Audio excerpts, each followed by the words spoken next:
طریقت او تصوف دا اصلی او واقعی دا علمی حال دی په ژبه نه بیانېږي. د تصوف حالات،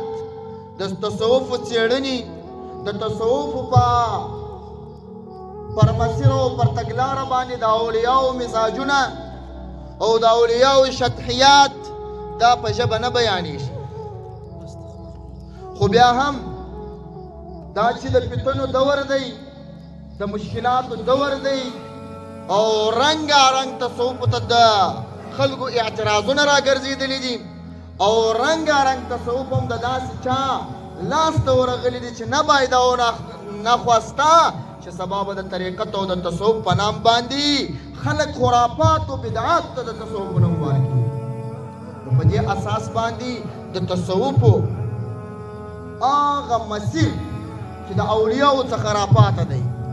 او د تصوفو هغه تګلاره چې په کتابو کې زموږ اصنافو موږ ته لیکلې ده، د هغه خلکو مسیر تعقیبول، د هغه خلکو حالات تعقیبول او هغه خلکو ته په یو غټ نظر کتن دا زموږ ستاسې یو عظیمه وجیبه ده. شیخ الاسلام مفتی محمد شفیع نور الله مرقده دې معارف القرآن کې لیکلي دي چې پر خپلو اسلافو باندې، پر خپلو مشرانو باندې رد کول دا یو لوی بدبختي ده. اصلي کمال دا دی، اصلي زراکت دا دی. یو سړی چې په هر علم کې غواړي چې یو کردار ادا کړي او یو کار وکړي، ورباندې لازمه ده د دې علم او د دې فن د ماهرینو سره به ګوري. موږ تقریبا دا 2 ورځې سبق د متول په دې کې ځای کې را روان دی. د علامه تفتزاني کتاب دی. علامه تفتزاني فرمایي متول مې څنګه جوړ کړي، وجه د جوړښت د متول څنګه وه، یپله خو مې خپل مهارت پکې کار کوي او بیا مې د هغه خلکو او د هغه معتبرو علماو سره مشورې پکې کولې څوک چې په علم بیان او علم معانی کې مهارت لري. ګورئ علامه تفتزاني په دنیا کې یو داسې عالم دی چې د ستوري حیثیت لري. تصانیف یې وګوره، کتب یې وګوره، حالات یې وګوره، زندگی یې وګوره، داسې یو عجیب انسان تیر سوی دی. هغه انسان تیر سوی دی چې د علم سبب هم د رسول الله صلی الله علیه وسلم خوب دی چې رسول الله صلی الله علیه وسلم یې په خوب ولیدی. تاسو ته به کیسه یاد د علامه تفتزاني انډیواله کیسه کې د زموږ سره اوسېدی، مطالعه به یې کوله، ډېر په کتاب ګر سره پوهېدی نه، خو بیا هم خواري او کوشش کوئ، ډېر خواري او ډېره کوشش به کوئ. یو وخت داسې پیښه وسوه چې علامه تفتزاني راته وایي، حکایت کوي، کیسه کوي چې زه به داسې جوړ سوم کتاب به مې ډېر کتی، بیا که به کم ملګري راته وویل چې درځه یو خواته په تفریح او استراحت باندې او په منظره باندې ووځو، نو به مې ورته وویل چې منظرې خو د هغه خلکو کار دی چې په کتاب پوهېږي، زه خو یو غبي انسان یم، په کتاب نه پوهېږم،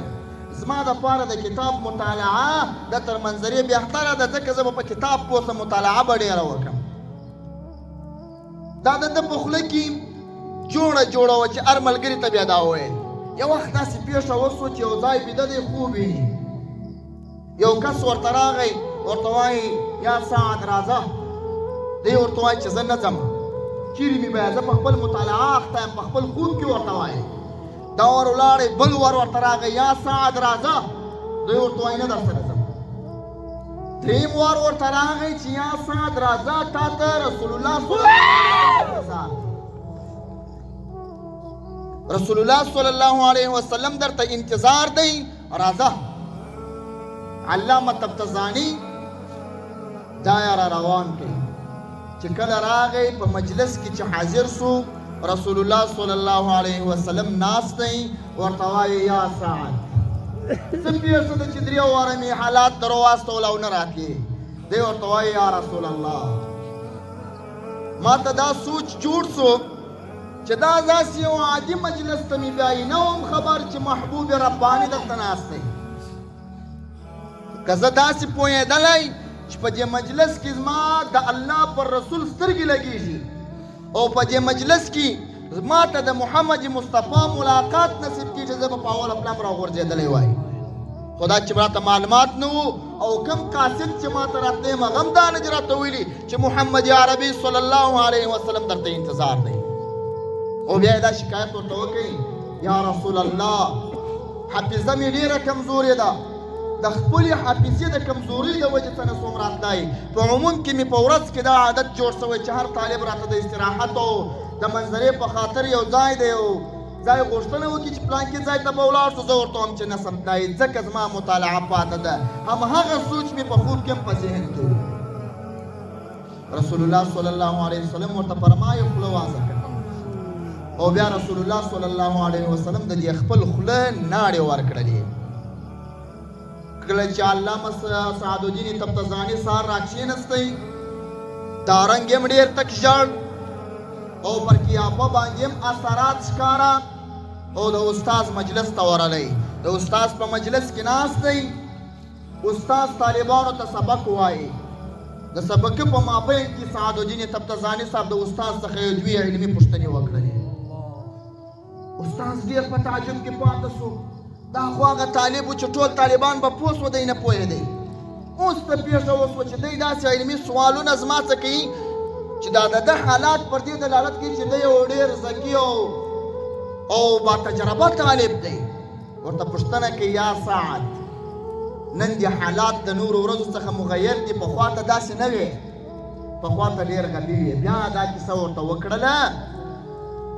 دا کیسه یې ورته وکړه چې زما سبب د علم داسې جوړ شو چې رسول الله صلی الله علیه وسلم یې په خوب لیدلی و مقصد مې پکې دا دی چې سعدالدین تفتزاني چې علم یم ټول الهامي او کشفي او خاص د رسول الله صلی الله علیه وسلم د خوب په ذریعه او هغه عالم چې تمامه دنیا یې په علمیت مني او په تمامه دنیا کې کتابونه درسي نظام تولیدلی دي خو بیا دی څه وایي چې متول مې جوړوئ داسې مې نه دي جوړ کړي چې خپل پر سر راولاړ سم متول جوړ کړم پر راولاړ شومه د علماو مشورې مې پکښې واخیستلې او پر هغه سره سره راولاړ شومه د هغه علماو چې معتبر علما دي او په دې علم بیان او علم معنی کې کتابونه تصنیف کړي هغه کتابونه مې ټیټ مطالعه کړله یعنې دی داسې وایي چې آخر کې مې خوا ځینې ګرځېدل دومره ډېر مې دا کتابونه مطالعه کړله وروسته مې بیا متول جوړ کړئ هغه کتاب دی چې په درست نظام کې هم ویل کېږي او د هر مارنګه ملا کار هم نه دی چې د کتاب هر مارنګه ملا درس کړي داسې دروند او زبردست کتاب یې جوړ کړي مقصد مې په دې کې څه دی مقصد مې دا دی که ته غواړې چې په یو علم کې پوهه حاصله کړې د هغه علم د یو ماهر کس سره ووینه ته غواړې چې په طریقت کې په ملنګۍ کې په د اولیاو په ناسته کې ځان کې کمال راولې یپله د یو ولی الله مجلس ته ورسه یپله د یو ښه سړي مجلس ته ورسه زه په څه طریقه باندې د اولیاو مجلس وکړم چې هغه تګلاره در وښیي هغه مسیر در وښیي بیا به نو ته په دې علم کې کمال حاصلوي بیا به دا د دې علم په خوند پوهېږي او که د خپل پر سر باندې طریقت کوئ که د خپل پر سر باندې تصوف کول او په خپل سر باندې په هر فن کې تا ویل چې زه تر ګردو معلومات لرم بیا به په ګرده پنو کې ته تر ګردو پساوې دا صحیح حدیث دی علامه ابن حبان دا د دې بوس دی دا مرفوع روایت یې دا رانقل کړی دی لکل فن رجال هر فن جلا جلا خلق لري ولکل مکان مقال هر ځای جلا جلا خبره لري اوس که زه دا د تصوف خبرې په یو عامه جلسهګاه کې را عرض کړم غالبا د تصوف په اصطلاح به 15 کسه مالته نه شي پوه او دا چې د تصوف په بنیاد جوړ دربار او خانقاه ده دا د تصوف په هر اصل پوهېږي ځکه دې عمرونه پکې تېر کړي نو تصوف دا علم حال دی دا ټول تر زړه پورې تعلق لري او اوله پلان ابتدا او شروع هم د زړه څخه کېږي کله چې انسان سبق واخلي او دا پیر صاحب ورته وایي دا ذکر ډېر کوه د هغه پکې مقصد دا وي چې په دې انسان کې ډېرښت د محبت راسي او د دې انسان کمال توجه د رب العالمین خواته ور واوړي او د انسان حقیقي محب د رسول الله صلی الله علیه وسلم جوړ شي کله چې انسان د یو چا سره محبت پیدا کړي بیا یې تقاضا داسې جوړ شي چې ستا د محبوب کومه طریقه نه یې خوښ هغه نه کوي ستا چې کله د رب العالمین سره د زړه مینه پیدا شوه او دا ستا زړه د رب العالمین طرف ته توجه کوله او دا ستا زړه ته راګرځولې چې د رب العالمین ذکر وکړه او یا ستا زړه خپله د رب العالمین په ذکر ذاکر و دې وخت کې بیا ته داسې کار نسې کولی چې د رب العالمین نه یې خوښ ولې زړه د ټول بدن پاچا دی او چې کله دې زړه د رسول الله صلی الله علیه وسلم د محبت کور جوړ شو بیا دا ستا بدن داسې کار نشي کولی چې هغه کار د رسول الله صلی الله علیه وسلم نه یې خوښ ولې ته محبت د رسول الله صلی الله علیه وسلم سره لري